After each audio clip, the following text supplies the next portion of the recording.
Камю француз философы, журналист, жазушы, драматург және публицист. 1913 жылы 7 қарашада дүниеге келген. Белгілі посторонний чума шығармаларының авторы, әдебиет бойынша Нобель сыйлығының лауреаты. Камюдің шығармашылық жылдары 1934 жылы басталды. Сол сәттен бастап ол «Изнанка и лицо» және «Свадьба» жинақтарында жарық көрген өзінің өмірі туралы бірқатар очерктер жазды. Сондай-ақ өзінің «Калигула» және «Счастливая смерть» шығармаларын жазуымен айналысты. Соңғы кітапта Камюдің өміріне ұқсас сәттер сипатталған.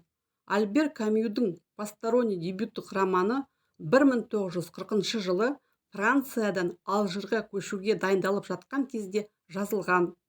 Кейінірек қайта өңделген шығарма Францияға жіберілді.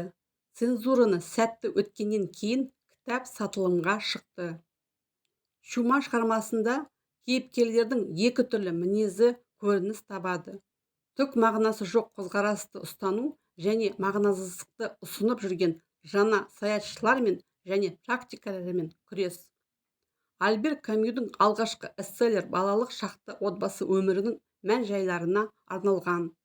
Жазушының 1994 жылы қайтыс болғаннан кейін шыққан соңғы «Первый человек» романы Алжирдегі өмірінің алғашқы жылдарын сипаттайды.